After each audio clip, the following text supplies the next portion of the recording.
മാഷേ, ഇന്ന് സ്കൂളിൽ പോകണം. പിന്നെ പോകാതെ എക്സാം നടന്നുകൊണ്ടിരിക്കുകയല്ലേ, ടീച്ചർ പോകുന്നില്ലേ? ഓ, എന്നും ഒരു പരീക്ഷ, പഠിപ്പിക്കൽ, എനിക്ക് മടുത്തു. അതെന്താ എൻ്റെ ടീച്ചർ കുട്ടിക്ക് അങ്ങനെ ഇപ്പോഴൊരു തോന്നൽ?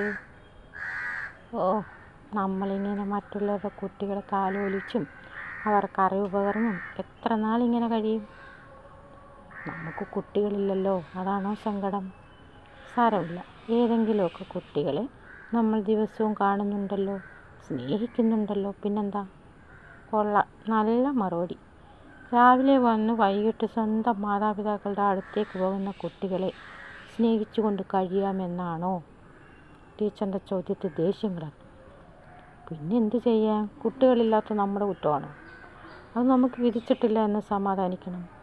മാഷ് ആശ്വസിപ്പിക്കാനായി പറഞ്ഞു നിർത്തി. ഓ, മതി ആശ്വാസം.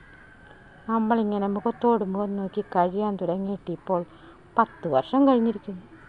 ജീവിതം തന്നെ വിരസമായി തോന്നിത്തുടങ്ങി. ഓ, നിനക്കെൻ്റെ മുഖം നോക്കിയിരുന്ന് മടുത്തു അല്ലേ?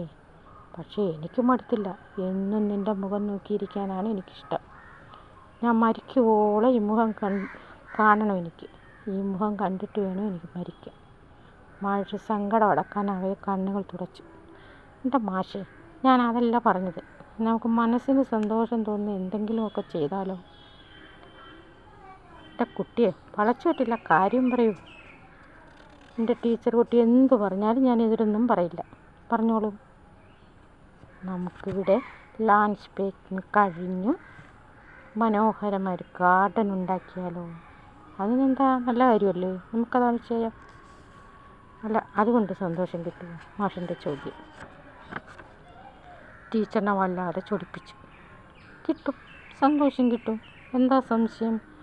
ചെടികളെല്ലാം പൂവിടുമ്പോൾ പൂമ്പാറ്റകളും തേനീച്ചകളും വണ്ടുകളും ഒക്കെ എങ്ങനെ വന്ന്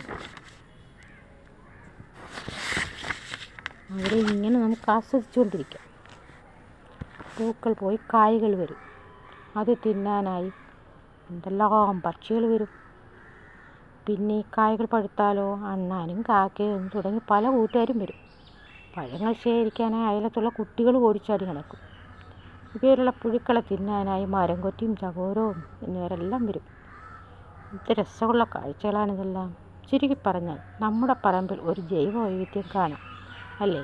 മാഷ് ചോദിച്ചു. അതെ അതെ, നമുക്ക് നമ്മുടെ വീട്ടിൽ നിന്നും തുടങ്ങാം പരിസ്ഥിതി സംരക്ഷണം. നമ്മുടെ ഭൂമിയെ നമ്മൾ ശരിയായി സംരക്ഷിക്കണം. അതാണ് നമ്മൾ ആദ്യം ചെയ്യേണ്ടത്.